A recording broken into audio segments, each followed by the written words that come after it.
Welcome, everybody. I'm Grace with the Grace Frank Group. Is that better? Okay. We are launching our new program called Lunch and Learn with Grace Frank Group. It'll be a series that we do every quarter.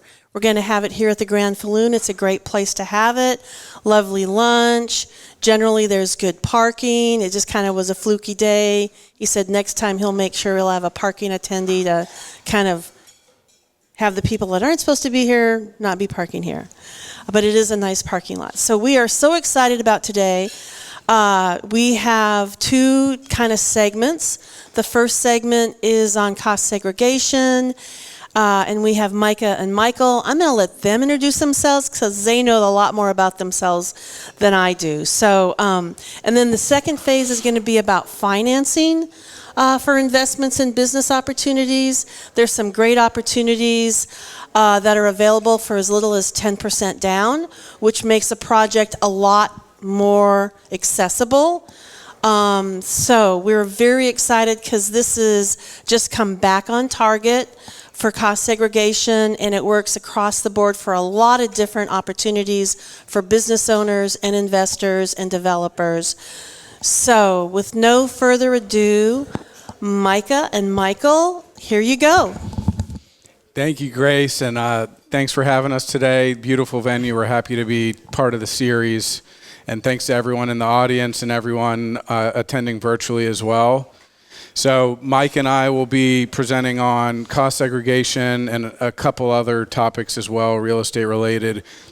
We'd like it to be interactive. If you guys have questions throughout, feel free to yell at us. You might have to yell a little loud with our headphones on, raise your hand, do whatever you need to get our attention. And then we'll have some time at the end for questions too. I'll introduce myself and then I'll pass it off to Mike and he'll introduce himself and get into the fun stuff. I'm Micah Greenberger. I'm a partner at Wyndham Brannon. We're a regional CPA firm headquartered in Atlanta. We have a Chattanooga office on Chestnut Street about a mile away from here as well. We're full service tax audit advisory. Our clients are nationwide. We have lots of foreign clients as well. And I personally lead our real estate practice. And so I think what we focus on with our real estate practice are a lot of things like this, where it's, value-added tax planning ideas. I like to say that anyone can prepare a tax return, although I've learned in my 13 years at Wyndham Brannon that that's definitely not true. So we'll focus on things, front-end structuring, operating agreement review, things that are super important in the tax world that people tend to forget to include their CPA in those discussions. And then dispositions and, ultimately like individual owner planning on the back end as well.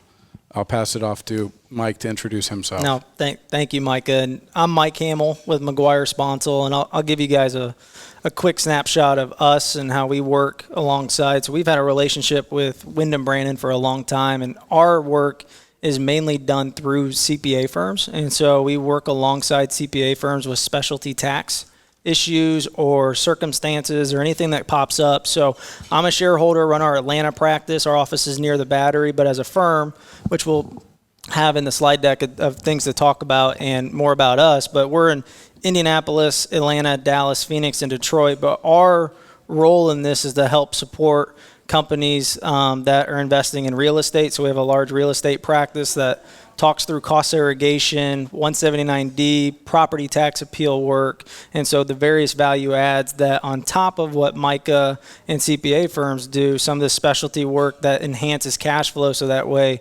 owners can go back and reinvest in properties, find new ways to maybe go acquire new assets, whatever that situation might be. So that's our fixed asset practice, which we'll talk about in detail and what that exactly means when we say fixed assets. But we have work that's, like R&D tax credit work, international tax. So we work in a variety of ways with various CPA firms. But for today, I would say the purpose mainly focuses in on a lot of the real estate specific activities that you guys would be experiencing. Yeah. All right. So I think the first couple slides are intro slides, which we kind of just went through. So yeah, I don't think there's much more to add on this, guys. I think, like I said, our role in this is to support as you guys go, because when you start looking through anytime you guys get into a deal or you get into a new project or some type of event on a transaction, I would say we're one piece of that. CPA firm and the broker and a part of that are also a part of that equation, to where when we come in and add value and bring some type of, say, tax planning item, we want to make sure that A, you guys qualify, but B, you can utilize it. So it might make sure that the deduction matches up with the year that you might be adding an asset, building a building, whatever that might be. And I know we touched all about this. This will go, you can continue going. It'll go through all the practice lines. But I don't know if you want to add anything about Wyndham Brannon, or if we should just kind of launch right into this. Yeah, let's go into it. I think you guys have heard enough about us. We'll get to the fun stuff. So agenda, just quickly, guys. I think, like I said, I think we'll start with what do we mean by fixed assets, and then we'll talk a little bit more about what is a cost segregation study. As Mike has said, interactive, guys. We don't want to be talking at you. You guys can talk with us. So if you guys have questions along the way, feel free to chime in and ask those along the way. You're not going to offend us by stopping us at a point in time during the presentation. Talk about some of the changes, right? So tax laws changed a lot over the last couple of years. We had the one big beautiful bill that came through, so we'll talk about some of the impacts there. Not only on cost segregation, but some of the things that Mike is talking about with like 1031s and some of the interaction points there, and then wrap up with some of the property tax issues that we're seeing right now. I'm sure you guys are seeing it too, right, with some of the assessed values going through the roof across the country, and just kind of how to combat those. So moving into what I would call what is our fixed asset practice. So the next slide talks a lot about those components when we start talking through the fixed asset practice. And so there's really, I would say, about 4 things that make up our fixed asset practice. One is cost segregation study, which we'll talk about. The second in this case was anything like fixed asset management related, which we don't need to get into the detail on what that is, but it's really just maintaining depreciation schedules, making sure people are maximizing and monitoring their cash flow, I would say, when you're getting rid of assets, adding new assets, how that kind of works alongside CPA firms. And then 179D and 45L, we'll spend a little bit time talking about that. That is mainly an energy efficiency added deduction on top of a cost segregation study. So we have a slide that talks more about that, but to be honest with you guys, this area is going to change drastically and go away because of the one big beautiful bill. It actually terminates in 2026, and so this is something that I would say focus more on what I would say cost segregation and property tax appeal, but you have a limited window to take advantage of 179D and 45L, which we'll talk more about as we go throughout the presentation.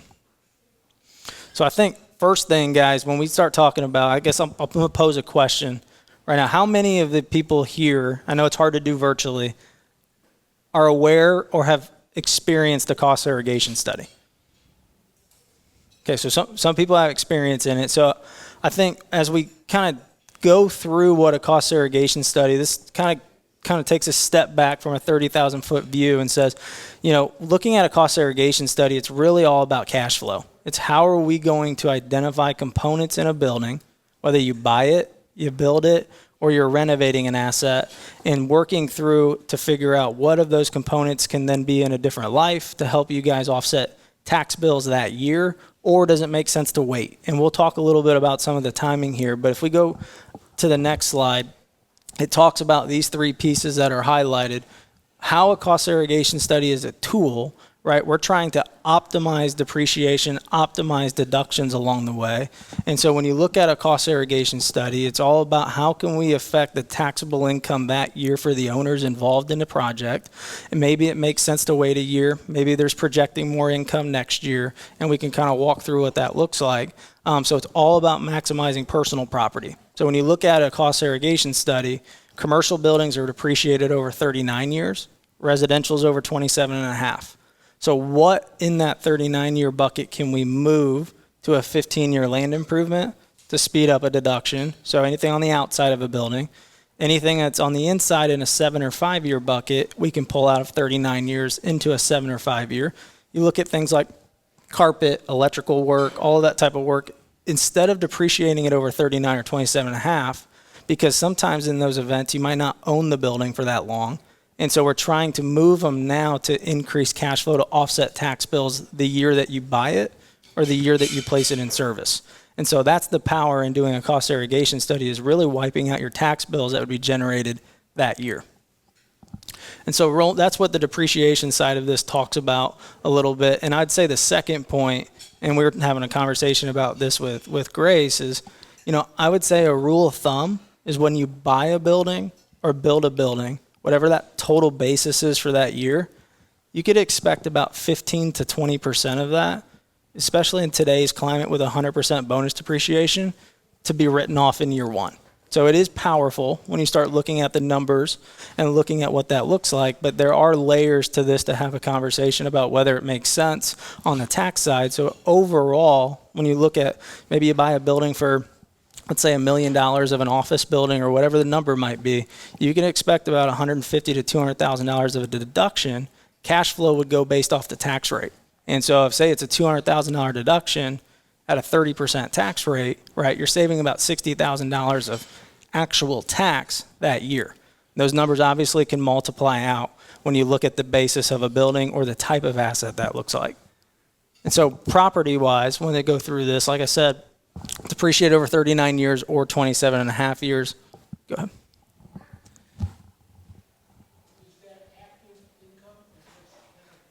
Yep, great question. And so we'll get into a lot of that because it depends on the asset, is what I would tell you, or the structure of the deal. And so the question is that active income that could be offset or only capital gains in those situations? And so there's two situations, and Micah can jump in on this as well. We talk about this in the presentation. The answer in a situation such as that, if you're a real estate professional, qualified real estate professional, it's your active income in that case. But if it was a W-2 earner, let's say, and it's their first investment rental and their first property, we have passive activity rules that we have to talk about. So if there's not any passive income being generated for that individual that year, you're getting tripped up to where you might not be able to take this deduction until the second or third year, until that property generates enough rental income of passive income to offset that year. So for your answer, it depends on the structure, depends on the transaction, depends on the deal. But if they're a qualified real estate professional, offsets active income. A lot of the answers to questions, especially in the tax world, tend to be it depends. So the IRS has rules on this real estate professional. The official terminology is materially participating real estate professional. The main requirement that you have to meet is that you're hitting 750 hours or more a year of qualified real estate activities. And the IRS is really just trying to make sure, like, this is what you do, this is your job. It's not a side gig. And that's the only way to make, rental real estate or any real estate activity and losses deductible, because you're considered non-passive instead of passive. Mm-hmm. I think the next slide kind of talks about some of the things that we were just going over. I don't know if you want to unpack any things a little more. Yeah, so, obviously with One Big Beautiful Bill Act, 100% bonus depreciation going forward, I think that cost segs, they've always been a huge planning tool, but in the right situation can be even more of a planning tool going forward. It's really, it's a play in a couple ways. One is time value of money. So I think Mike maybe mentioned, or we were talking earlier, if you're going to flip something in a year, a cost seg might not always make sense because there's no time value of money play there. And then the play on tax rates, when you're getting these deductions, when you're taking 100% bonus or depreciation expense, you're deducting that at ordinary tax rate. So top tax rate is 37%. And then when you sell something, you're being taxed some at ordinary from recapture, some at 25%. And then the appreciation on the asset is at capital gains rates, which is usually 20% is the top tax rate there. And so you want to make sure, Mike and his team, they handle the study, but you got to make sure with your CPA, does this make sense? So am I going to be able to utilize these losses? And then two, it needs to be implemented the right way. So you're filing an additional form. You have additional calculations on the tax return. So you need to make sure that your CPA is knowledgeable and doing that. And we've worked with Mike on plenty of these. And so, one example I gave of when a cost seg might not make sense is, a quick flip. And another one is, because you can always go back, let's do a study, and then you don't have to amend. You can just adjust it going forward. But if the asset is 30 years old already and everything's already been fully depreciated, that's another situation where it probably doesn't make sense. Yeah, I agree. And that's where this slide, I would tell you, if you're looking at something today, it's probably a good snapshot of things to look at, because when you're buying a building, renovating a building, or building a building, those are kind of your triggers. I always tell people when we're working with CPA firms with specific clients, it's do you owe tax and are you acquiring real estate? Those are really the two pieces. And then you have layers to that, like what Mike is talking about, of what the intent of the building is, what you truly want to do with that asset. Those things come to light when you have those planning conversations. But at its core, it's, are you building? Are you buying? Are you renovating? Are you doing that in excess of probably about $500,000 of depreciable basis, backing land out? And if you're doing that, these are some of, I would say, the asset classes that we've had a lot of experience seeing. I mean, you look at the market today, or over the last, say, 5 years, mixed use has been around. You see multifamily a lot popping up, office spaces, retail. It's really, do you own real estate? Do you owe tax? Let's have the conversation about whether it makes sense. And to Micah's point, it's not only the year that you place it in service, the year that you buy the asset. You might have bought, say, a retail building 2 years ago, and it's sitting in 39 year 2 years ago. We don't have to file an amended return to go back and capture that benefit. It's that Form 3115 he's talking about to get the catch up in depreciation the year you file your return. And so it's most, I would say, the misconception with cost segregation studies sometimes is you have to do it the year that you buy or build a building. That's not the case. And so it really truly can be a planning item to plan it out. So if maybe you have 3 other buildings that you sold that year, or you're getting ready to sell next year, so you're obviously you're gonna have some event happening down the road where you're having more income that year. If you have other assets, let's do those studies and match that up for that year that you have that transaction to lower those tax bills. I'm confused. I heard that to get 100% of the bonus depreciation, it had to be done by the end of this calendar year. It was 80% next year. What's the new story? So bonus depreciation's changed under 2 areas. The Tax Cuts and Jobs Act had a phase out of 20%. So it was 100% in 22, went down 20% to 80 in 23, 24 was 60, and then a part of 25, which we'll talk about, was 40. Now it's at 100% bonus. So that the One Big Beautiful Bill has permanent 100% bonus depreciation available for assets after the end of January. It's like January 20th is the cutoff date. And we'll talk about this a little bit more on what that looks like. But as of today, buildings are eligible for 100% bonus depreciation. And so bonus depreciation has changed. But if you have buildings, let's say you bought one 3 years ago, okay, so now we're stuck in 2022 timeframe. It goes based on when the building's placed in service on the ability to take bonus. It's not the year you do a study. So let's say, in that example, let's say 2023 where it's 80%. You buy a building, you place it in service in 23, but you want to do a study in 25 or 26 on that building. You're not eligible for 100% bonus because you're doing a study in 25, 26. You're only eligible for when you bought it and placed it in service. And oftentimes there's still significant value. Even if you're in the 60% year in 2024, there's still significant value. And especially like in the last slide where it said the target industries, if you're in real estate and that's what you do, people are thinking about this stuff. But if you're in auto dealers or medical offices or marinas, like people tend to not think about things like this, and it can be a very valuable planning tool. Did you have a question? Just a tag-along question to that one. Which matters, when you bought it or when you put it in service? What if you bought a building in 2022 and you haven't placed it in service yet? How will the law apply to that? Is it based on when you put it in service or when you bought it? It's when you place it in service. Mm-hmm. So when you start depreciating it on your tax return. So if you buy it at the end of 2021, but you're not starting depreciation until 2022, you're going to look and say, what are the depreciation rules in 2022? That's what bonus percentage you'll be eligible for. But even if you do it now, next year on your 2025 tax return, you can still file this form, say, here's what my depreciation would have been if I did this originally in 2022. You come up with this adjustment, which will always be favorable, a negative adjustment. and then you can take it all in that 1 year, and that gets passed out to the, So it can be retroactive. yes, 100%. without amending Yeah. tax returns.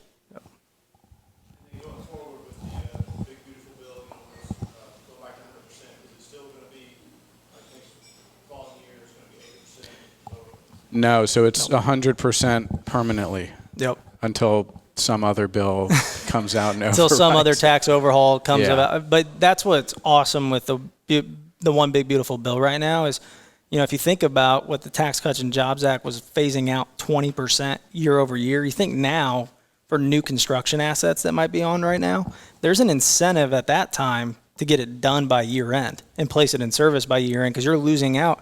If you were going to place it in service by 12/31, but the asset's not going to be completed till, say, January of something, then at that time, you're losing 20% just based on maybe construction delays and things like that. So obviously some of those were out of your control at that point in time, but now there's certainty in planning around bonus specifically. And so, there's other tax provisions that come into play for other situations where people elect out of bonus. And I know that gets into more, I would say, the technical side on the tax side, but it depends on the structure of the deal. Right? You might have some various LP funds or some type of investor pool that comes together. Mm-hmm. It changes the structure on whether you want to take bonus or not in those situations. And so we start with just knowing the transaction, what information to pull, put numbers to the concept, confirm that utilization piece, because the last thing you want to do is do something and you have no benefit. So that's the biggest thing when you start talking about having a strategy conversation. Mm-hmm. So we can talk through this briefly. I'd tell you this was an auto dealership. Again, it was acquired in 23. So bonus depreciation, we're looking at 80%. So this was acquired for $8 million. If you look at the second to last bullet point here, when we go in and do a study, since it's an acquisition, we typically pull like a closing statement and an appraisal. So we're trying to get our depreciable basis amount, get to a land amount, so that way we can reduce the land amount that year, and then look at, say, that $8 million and how much of that $8 million can we move into personal property, which that personal property would be eligible for 80% bonus depreciation that year. So we were able to move about 30% of that $8 million into a 5 and 15-year bucket, which increased cash flow in year one because of bonus of about $380,000. Okay, so that right there is not the deduction amount. That would be the cash essentially for that year to offset the taxes owed for the structure or whatever the ownership group is of this project. And so that's the power when you look at a cost segregation study and bonus, because there are situations sometimes where you don't bonus everything out. You might bonus only one of the assets out or one of the lives out in situations. And that's where the utilization of those deductions based on the structure of the deal is so crucial when you start working through these. And then cost seg strategies, guys, I know we've touched on a lot of these, and the next slide again talks about what we're talking about here with some of these questions is you don't have to do it the year that it's placed in service. There's planning opportunities around certain situations. And I know Micah will be talking through what we call qualified improvement property, which is really, really important when you start talking about any type of like renovations. And so I don't want to steal his thunder when we start talking about this section over here, because QIP can be really, really critical for any type of asset that's being renovated. And so I think it probably makes sense just to go to the next slide, because we've touched on a lot of this stuff. Because that stuff, I thought it was next. Maybe I'm wrong. I can jump into QIP. Yeah, because I thought it's coming up. Come on the next one, because we talked a lot. Yeah. Yeah. So qualified improvement property, QIP, what Mike just mentioned. So it's referring to, it's non-residential, so, commercial real estate. And after you place a building in service, it's interior improvements. And up here, there's a couple examples, drywall, drop ceilings, HVAC. Those are examples. And then there are a few things that are specifically excluded in the IRS regs. And so if you guys are familiar with, before Tax Cuts and Jobs Act, this used to be the confusing, 3 categories. There's qualified leasehold improvement property, qualified restaurant property, qualified retail property.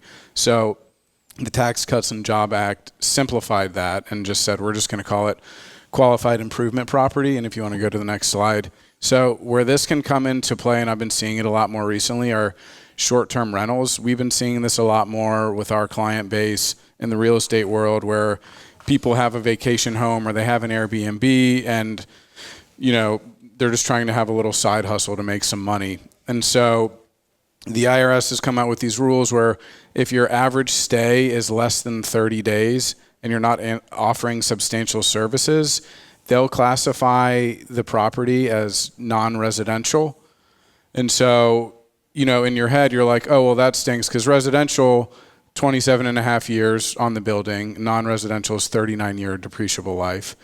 So something that seems like it couldn't be great can be great, because if you have these QIP renovations, which are only for non-residential properties, those are 15 years, and now all of a sudden you're able to take 100% bonus depreciation on those. So that can be super helpful there, and an area where Mike and his team could come in a cost seg and be able to pull out all the 15-year stuff. Mm-hmm. Yeah, I'd say this is a very powerful area when you look at retail, office. Like, this is where the whole TIs and tenant improvement stuff starts coming into play, where you might have someone develop just a site and shell of a building, and then you have all of these TIs to all of these buildings that are coming in. Or to your point, residential, like here, think about like the 30A stretch. For being close to here, you have the whole 30A stretch of the panhandle of Florida. Well, Airbnb, VRBO, this all comes into play. They're short-term rentals, so they're deemed like hotels, like 39-year assets. So you might buy one, say in 22, and then now 3-4 years from now, you're like, I'm gonna renovate the kitchen, I'm gonna renovate the interior of the structure. I'm really not gonna touch anything on the exterior of the building envelope and anything like that. You really, in some cases, you might not need a cost segregation study because of this tax provision, because you could just bonus it out as qualified improvement property. It's automatically a 15-year life, 100% bonus eligible, considering that you would have done it, say, in 25, 26, 27, whatever that window is of bonus depreciation right now, as it's permanent at 100%. So these are, again, it's kind of an added value on top of a cost seg study, whether it's needed or not. Mm-hmm. And so that's part of, this is really, really crucial, because it just increases, again, cash flow. But to Micah's point, if it changes, right, and it's a 27.5-year asset, you can't take QIP on residential assets. It has to be commercial. And I think those are just some of the advantages. Mike and I have gone over those already.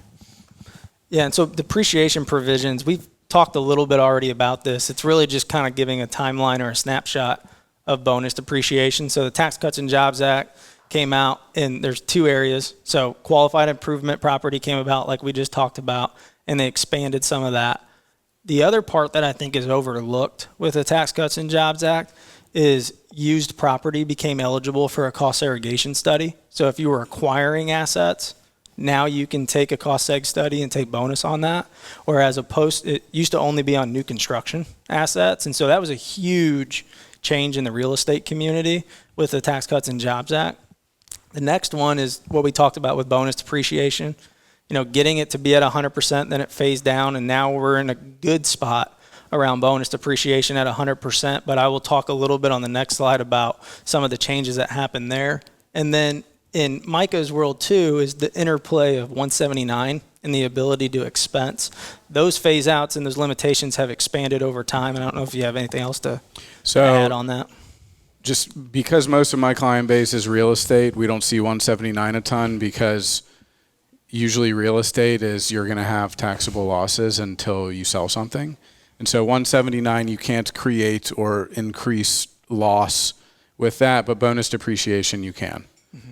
And so, yeah, that's where big benefit now that you can, as of 2017, have used property eligible for bonus depreciation, and these cost segs can really come into play and be super valuable and save you some cash. And so this is, again, talking through bonus depreciation, but the second point is where you might have an asset, especially new construction, that started, say, in 24, okay, and it goes on throughout 24 under the depreciation rules that year, and then it sprinkles into 25, and say it's completed and placed in service Q1 of 25, okay, but there's a January 20th cutoff.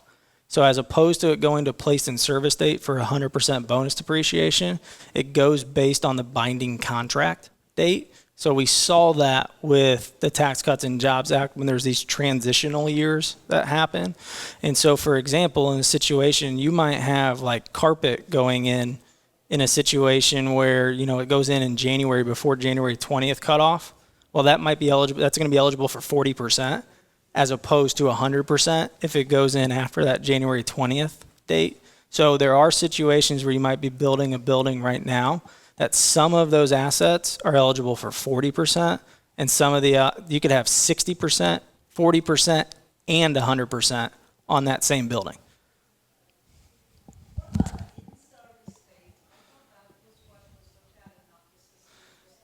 Yep.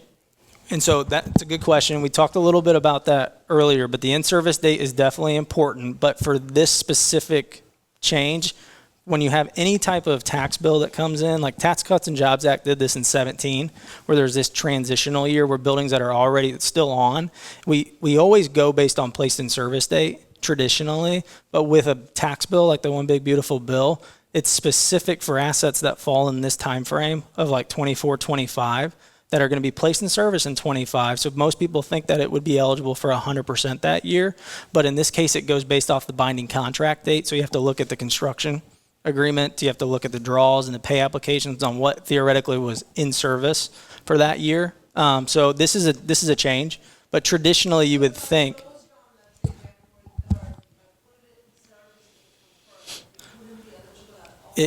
It would depend on the contract. If the money was hard at the time that you had the when you closed on it and you bought that property, probably going to most likely be eligible for 40% in that case. But we would have to look at the agreements and what that looks like if the money was hard at that time. Acquisitions are a lot easier because if it's after that January 20th date, you're fine, right? It's going to be eligible for 100% bonus. We traditionally see it more on new construction assets because you're going to have something in 24 that's, say, 60%. Then you have this little period in January of 25, basically 3 weeks, that could be eligible for 40 and then 100%. So acquisitions, if the money was hard at the time before January 20th, say it was hard at January 10th, depending on the agreement, you're probably going to be eligible for 40% in that case, even if you place it in service, say after that January 20th date. I think the IRS just knows that if they don't make a rule like this on these development deals, that they won't see any assets placed in service between January 1st and January 19th on tax returns. Yeah. It's definitely a game, right? Yeah, that's where I think in the situation where those come up, it's look through all the agreements, look through all of the documents that have been signed on there to see if there's a way to, obviously there's a huge change from 40 to 100.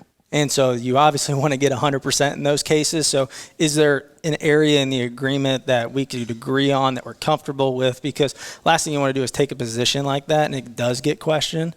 And then you don't really have anywhere to like stand on it if it ever became an audit situation. So this could potentially be an audit position, but guys, we're in a government shutdown right now. Like we start talking about all those situations that come up. A question too that you guys might ask is, what's the audit situation look like on a cost seg study? If I'm being real with you guys, it's pretty low, but you don't want to take tax advice and do those type of things based on, it's a small chance that I'm going to get audited, right? It's mainly, I think this could be an area that comes up in the future. But right now, it's land value is probably the biggest one that gets audited, as opposed to just putting a percentage amount in as a land value. They want to see an appraisal. The IRS wants to see some type of allocation from building to land through the local tax assessor, or the other situation's QIP, because it's such a big write-off that can happen in that year. So they want to see what is truly 1250, so real property, and what's 1245 on the personal property side, because some of a renovation is probably touching the structure of the building. And so we want to make sure that you spend $1 million on a renovation, let's say, well, maybe 98% of it's eligible for QIP and the other 2% is not, right? So they want to make sure that there's some type of documentation detail that basically splits those out. Okay, so this is new with One Big Beautiful Bill, and I think this could add to the list of there's some possible IRS exposure out there when you're taking advantage of this. So qualified production property, if you have it, it has a 39-year depreciable life, and they put strict requirements around this, and it's for this reason. The building itself is eligible for 100% bonus depreciation. And so there are some dates up there in number 3 right there, but I mean, the main rules are you can't be leasing it, so the owner of the building has to be the ones that are occupying the building and using the building for manufacturing activities. And then only the manufacturing and production areas of the facility will be eligible for it. So if there's an R&D area or offices or break room, bathroom, whatever, things like that, those won't be eligible. And this is another situation where if we know we have this, something that you probably don't need a cost seg on. If you're going to take 100% on it and you're comfortable with these are the areas I know that are manufacturing and production related, then that's a massive benefit. And then for sake of time, guys, I'm gonna be quick with the 179D 45L stuff. It is expiring, like I said, is in 26. Really what it is it's an additional deduction for 179D on top of a cost seg study, only for new construction assets. Nothing related to any acquisitions or along the way. It has to be for commercial buildings, and it has to be for new construction assets. And so if you're improving the energy efficiency of the building with the building envelope, the lighting, and the HVAC, those 3 components of a building, you could be entitled to an additional deduction based on the square footage. And so right now it's based at $1, but if you hear about like prevailing wages and apprenticeship programs on projects that are new construction, if that's the case, you could potentially be eligible for $5 a square foot if those are present in that construction process. So it does change the nature of what that deduction looks like. So that's 179D. Again, that's a deduction. 45L is an actual tax credit, okay? And so 45L, it's going away in 26. Basically, it's for residential real estate, new construction again. So think home builders, apartment complexes. It used to be where you'd get about a $2,000 tax credit per unit built, but then they phased it down. The IRS changed some of the language in this to where it's probably more along the lines of about $500 per unit. And so if you look at a 100 unit apartment complex, the credit amount can get pretty far up there, but they've made it harder to get the qualifications on the energy efficiency side. And again, just moving forward, it's going away right now, but if there's specific questions on this, we can talk about it too separately. Okay, so I'll go through kind of the interplay of 1031s with cost segs, and then I think that's the end of our cost seg. Mike will talk a little bit about the property tax issues, and then before we pass it off to our banker friends that are over here. So 1031s are always a hot topic. I feel like anytime there's a new tax bill, one side is always trying to do away with 1031s. In Tax Cuts and Jobs Act in 2017, they got rid of being able to do 1031s with personal property, so now it's just real property. And so the interplay with the cost seg is if you do a 1031, you're deferring your gain, you're taking all the proceeds from a sale, investing them in a new property. If you invest an additional amount into a new property, so if you sell a property for $5 million, but then you put $10 million into a new property, that extra $5 million is additional basis, and you're eligible to take bonus depreciation on that. And that's where a cost seg study could be valuable. And so there are a couple of ways when you're doing a 1031 of depreciating. One is really the way that I just explained, where you're continuing depreciating old basis, and then you have this new excess basis, and you can take bonus depreciation on that. The other way is more complex, and there's more IRS exposure typically, where you're taking new basis. So you're saying, here's the undepreciated amount. I'm going to start over my depreciation on this. And then you depreciate that way. But then if you do it that way, everything's eligible for bonus depreciation. And so there's an election required with that, and there tends to be more depreciation recapture, so we don't see that as much. But that's always an option, and I think that when people hear cost seg and 1031 in the same sentence, they get they get excited. So we get questions about this a lot. They definitely get excited, and that's where, like, on our side, our ears perk up too, because there's more complexities to it, right? When you look at it, because last thing you want to do is trigger, in our world, a concept called boot by doing something. And so there's layers to everything that we talk about when it comes to this. But if there is something where you're looking at a cost segregation study with a 1031, you take some added steps to make sure you do due diligence to say, here's what the benefit is. We have clear direction on what that looks like. And so, but there is absolutely value. We've done a lot of cost segregation studies on 1031s. You just have to make sure that each transaction makes sense. And then lastly, when we get into the last concept, is property taxes, guys.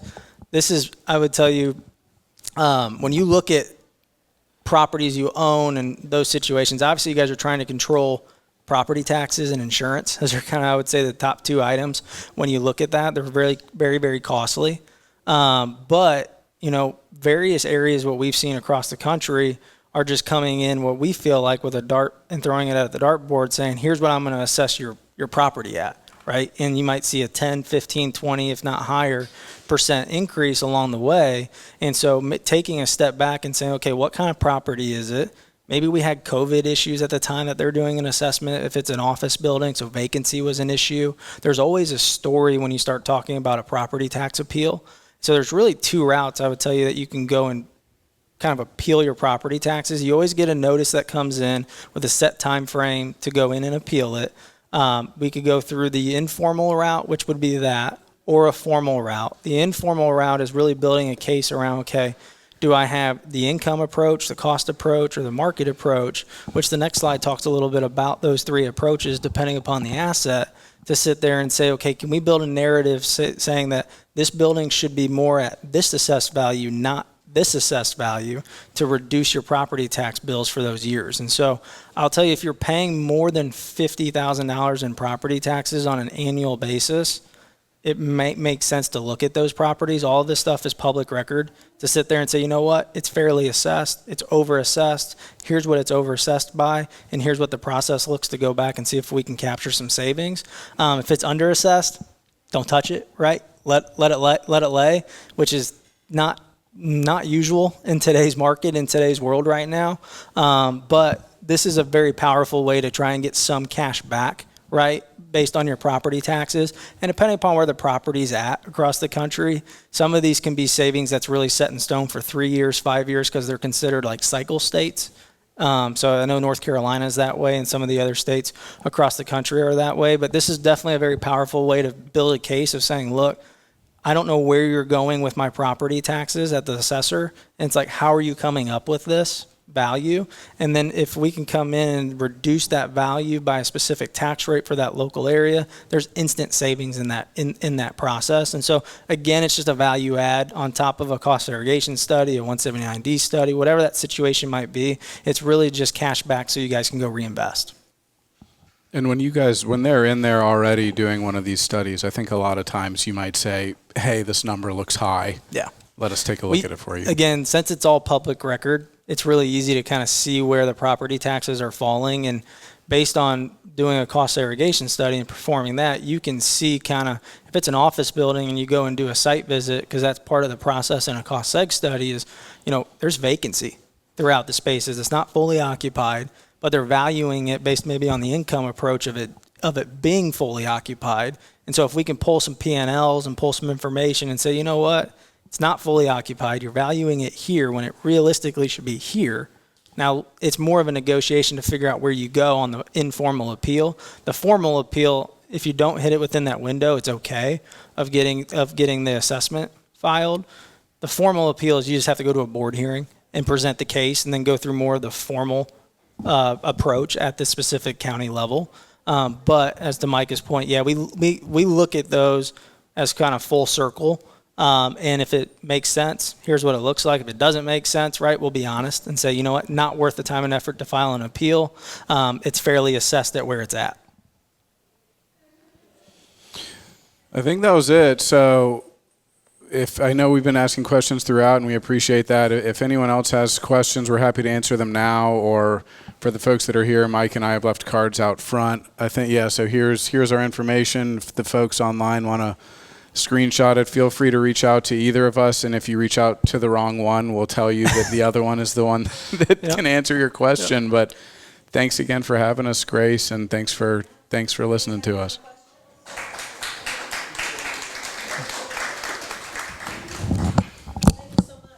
Thank you. So we have another segment on finance.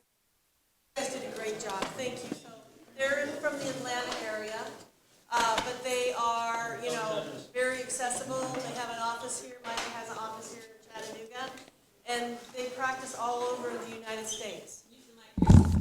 So they do practice for the United States. So if you have property in different states, that's just, an amazing opportunity. So thank you guys so much. So now it's time to get some amazing crepes. They should be really, really good. So we now have Brightbridge Capital. They're going to tell you all about what they do.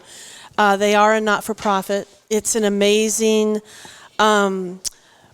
opportunity for you guys to work with them. They work with local lenders.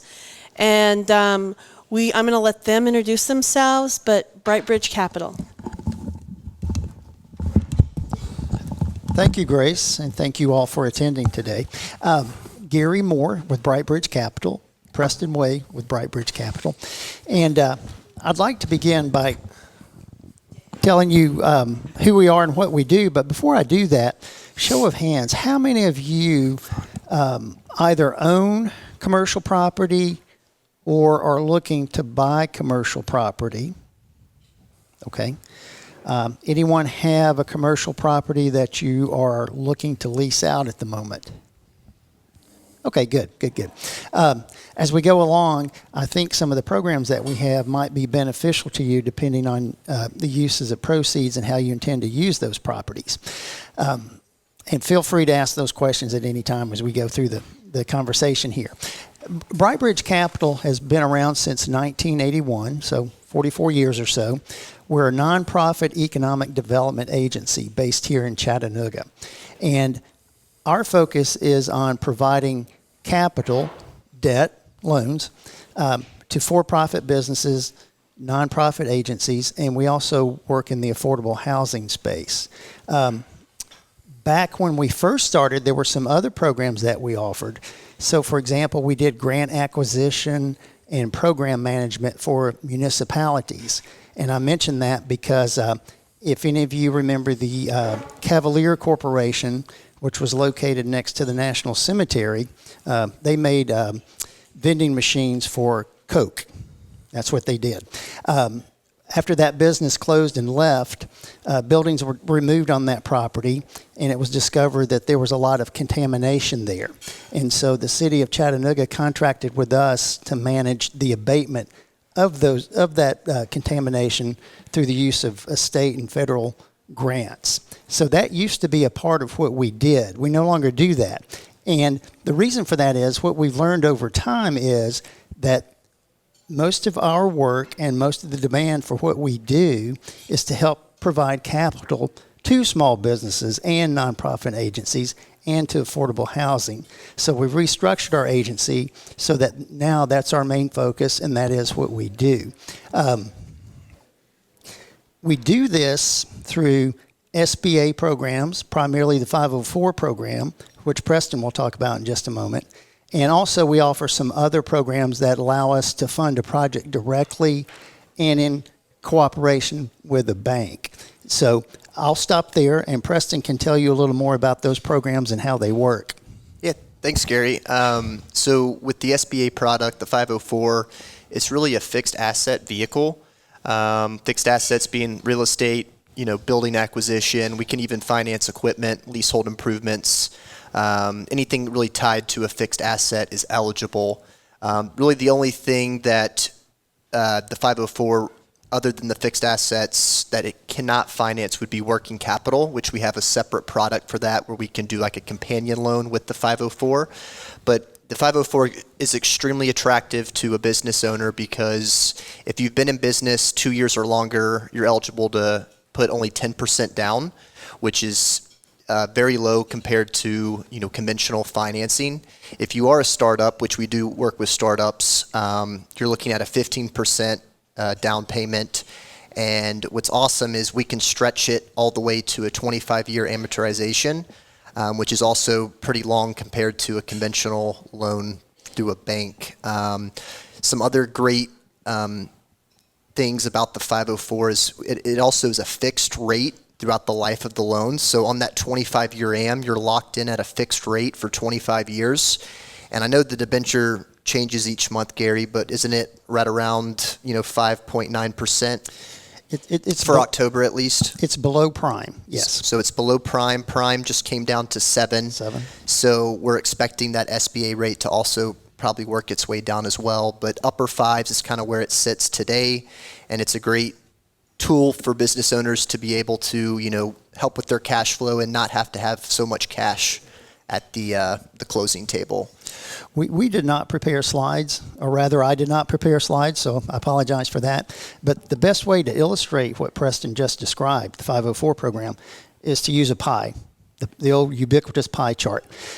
The bank that's involved, and there does have to be a bank or credit union, they will do 50% of the project. So they're in first position on the project at 50%. That makes it very attractive to them. And then we represent the SBA's portion at 40%. And then the borrower, as Preston described, if they are not a startup and it's not considered a special use property, they're in at 10%.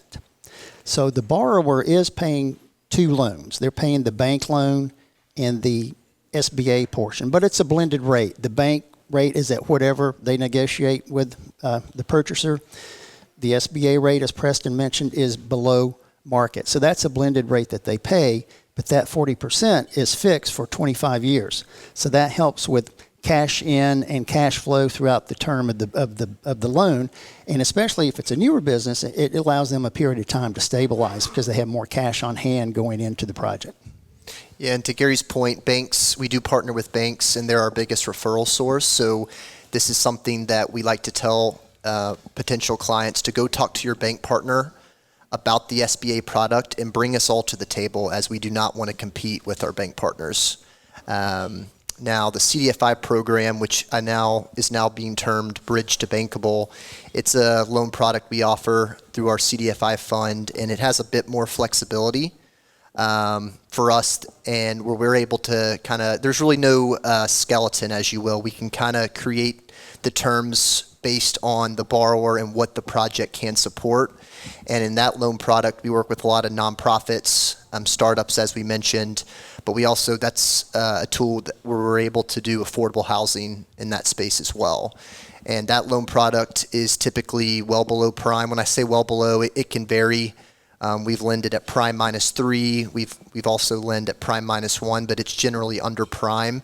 And the main goal with that is it's in the name Bridge to Bankable. We want to essentially provide debt to a business owner that allows them to kind of generate that cash flow and stabilize the project to where in a few years they're able to go to that bank partner and potentially do a conventional loan through them. So we're kind of that gap filler, as you will, in the market, and that's kind of how that works. Right. It doesn't hurt our feelings when they leave us, because that's the way we're designed to work.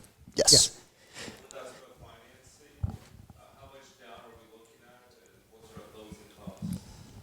On the CDFI? On the bridge. Yes, so it can vary. Like I said, it's no cold and hard fast rule like the SBA. Generally, it's 90% loan to value or 10% down. Now, if you were a startup, we may ask for more, but it's really project by project. We would look at your business plan, which is a key to both the SBA product and the CDFI, and that would kind of be your application to kind of tell us your story, and if your repayment ability, kind of eligible cost, all that good stuff. So I'll let you answer that. It depends. For our SBA programs, we cover all of Tennessee. We can go into some surrounding states under some circumstances, but under our other programs, our other toolbox, if you will, we do work in the Southeast, and one of those programs in particular, it's a tax credit program. We can go anywhere in the United States. We can go to Alaska if we want to, or not, but we do have that flexibility. Jumping back to the SBA side of things for just a moment, this 504 program, it's ideal for purchasing a building or long-term equipment and or both. But you must be a for-profit business, and if you're buying the business, a building or constructing a building for that matter, you must occupy a majority of it. And there is currently now more favorable treatment to manufacturers. The SBA portion of the loan, SBA has waived its fees for manufacturers at this point. So that's a big help to them. So for that 504 program, again, ideal for buying a building, constructing a building, or maybe you own a building and you have a manufacturer that leases it from you and they need to expand their production capacity. They can use this to purchase long-term equipment, which means they're going to stay in your building longer. They don't have to go look for a new space. But for-profit businesses only. But on the other programs, through this Bridge to Bankable program that Preston described, we do have a little more leeway. For example, we could, if there's a church that sponsors or hosts a preschool program within its building, we wouldn't be able to work with them under the SBA program, but we can work with faith-based programs and projects under our Bridge to Bankable program. Yeah, and something else that I would like to add, Gary, is you can also do refinance under the 504. So maybe you've gone through a conventional loan with a bank in the last year, 2, 3 years, and you have a high rate. That's where we can look at it if it's refinancing eligible fixed assets in the 504 as well. So just something to think about. How does seller financing affect any of those deals? Because I'm hearing about 10% down. If a seller's willing to hold a 5% note, maybe matching the bank, or maybe the subprime rate with the SBA route, does that factor in, or do you guys still need 10% or commitment from the buyer? Yeah, so we would need the 10% wouldn't change even if there is a seller note component. We would still ask for that borrower to bring 10% to the table. And with SBA, if I had the SOP in front of me, I could better answer your question. But there are some, we'd have to go through the process and there'd be specific steps to take. But that 10% down does not change in that example. Yeah, seller financing can be a part of the overall financing, but it does have to be on standby for the life of the SBA loan. That's agreeable to some folks, and to others it's not. Yeah, most of the time it's a deal breaker, or does it make sense? Yes. Oh, yes. Yes. Sorry about that. Well, that question had to do with the involvement of seller financing as part of the deal, and it can be, but it just has to be structured differently. One other thing I'll mention, one of the programs we offer is called the New Markets Tax Credit Program. Has anyone heard of that? New Markets Tax Credit Program? Okay. Great program. A little complicated on the back end, but we endure that heartburn so that you don't have to. But I'll give you some examples of how it's been used locally. The first requirement for this program is that the project must be in a severely economically distressed census tract. And we have some of those here in downtown Chattanooga. We have more out in the county, in the rural areas, but there are some here within the city limits. And for those of you who are local, you may know about and recognize the Tomorrow Building. It's on Patton Parkway.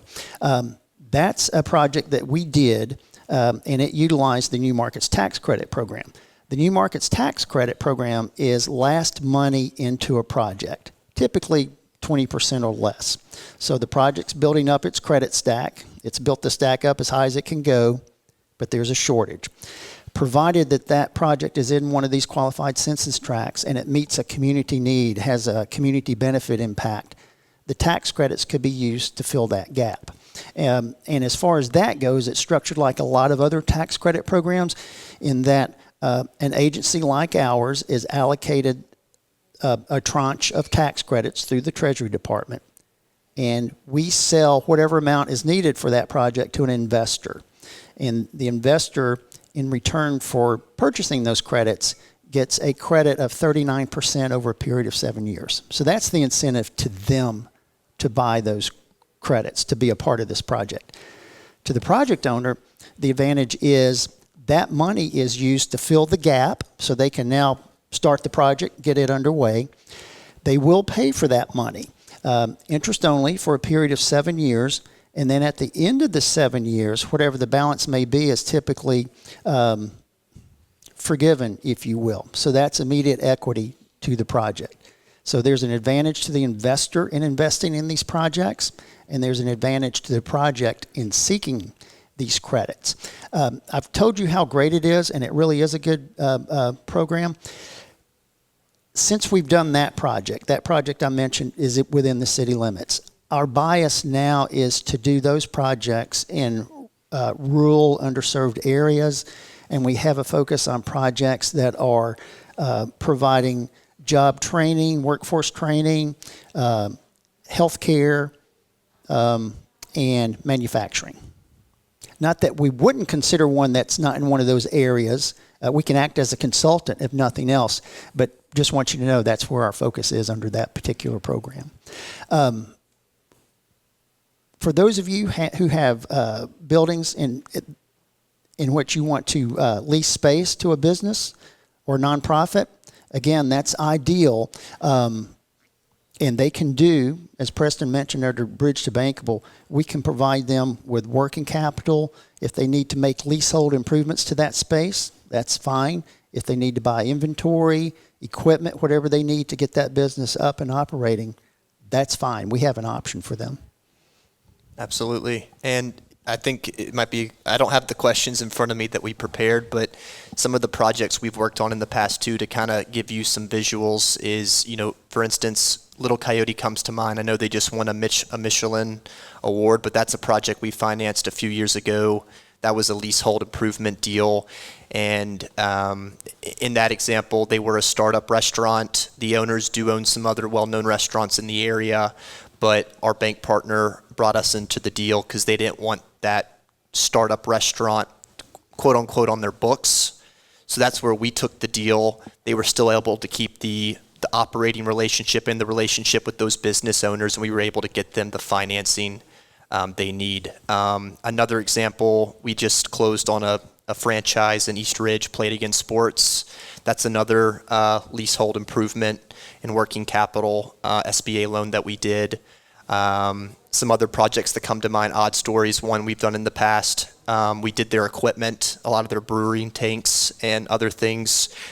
We didn't do their building, but just to kind of give you examples of what some of our loan products can offer these business owners. What are some other ones we talked about? I can think of an example in Knoxville, Tennessee.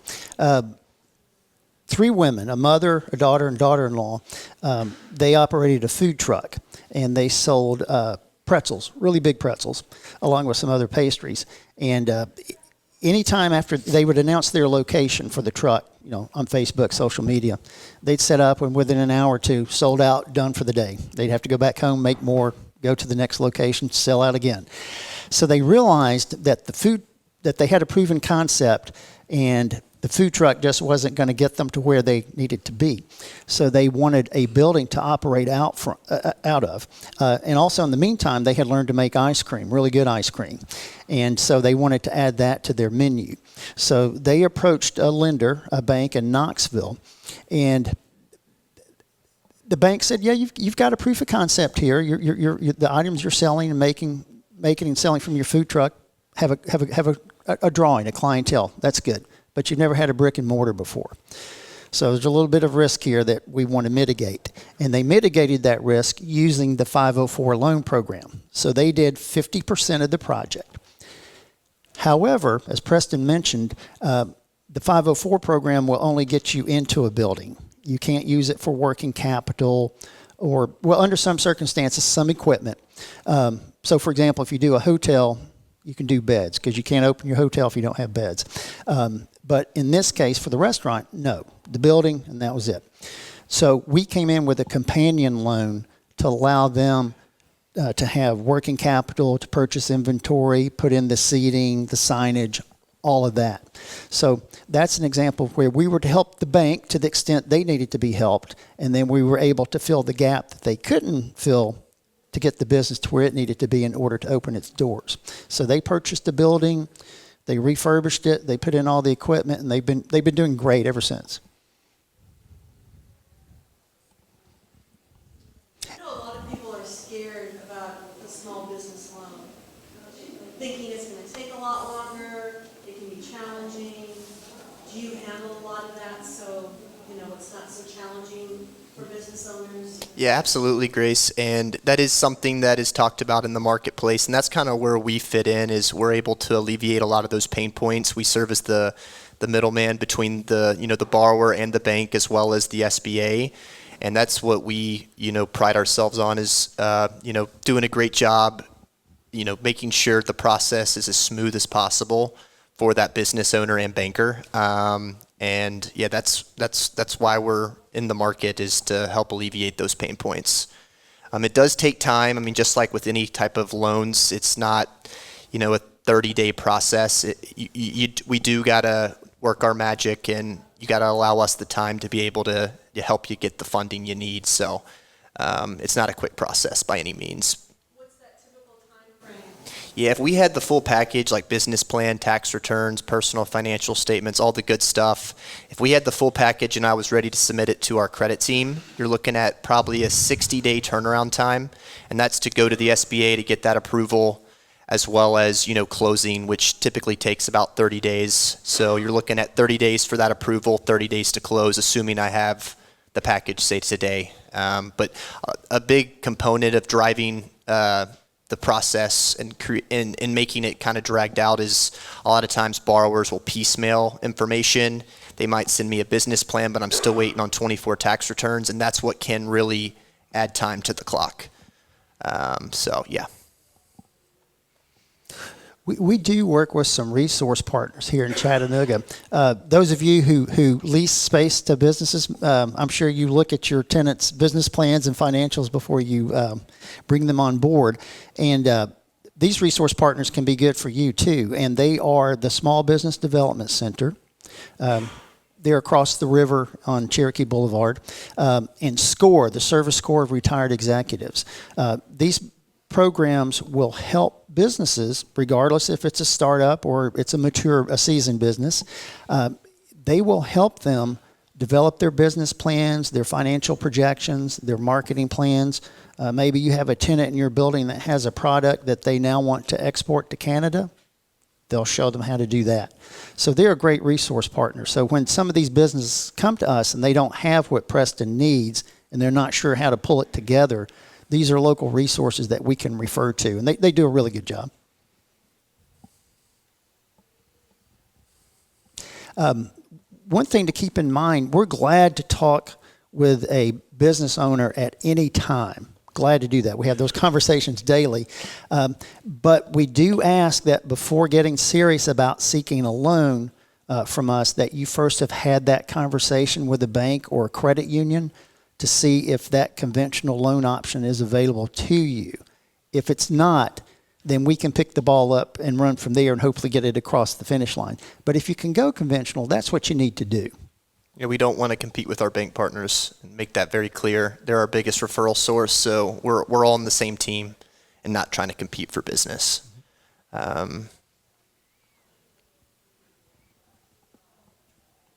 Anything else? Questions?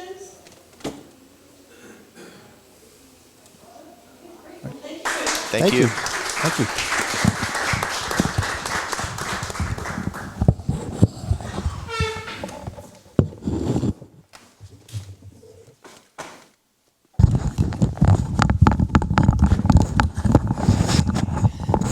I'm not a headset girl, but the other way. Okay. I guess I got it right now, huh? Guys, can you guys hear me? Okay, so thanks for coming. We had a great first Lunch and Learn with the Grace Frank Group. Our next one will be in February. We have some properties back here that do fall under this program, and there's brochures and some general information on it. These guys are great to get in touch with. And if you're thinking about something, like I have some marinas right now for sale, and I'm telling the buyers to get with you guys and really look at the cost segregation because it could be really amazing about how the bottom line can change for so many of you when you're doing projects, whether it's multifamily, new construction. This is just an amazing new opportunity that's back on track at 100%. And if you combine that with the ability to get to the point of a 10% down, that's a game changer. And I think for a lot of people, a lot of business owners who've been wanting to do this but not sure how to do it. So we've got material over there. If you have any questions, we're available. Johnny Elvis works with my team on the commercial side. Eddie works on the investment side. But take some brochures if you'd like to set up a meeting, if you'd like us to send you more material. We've got some great products that are available and would work for this type of program. So thank you so much for coming. And thank you guys for taking your time to be here with us. We really appreciate it.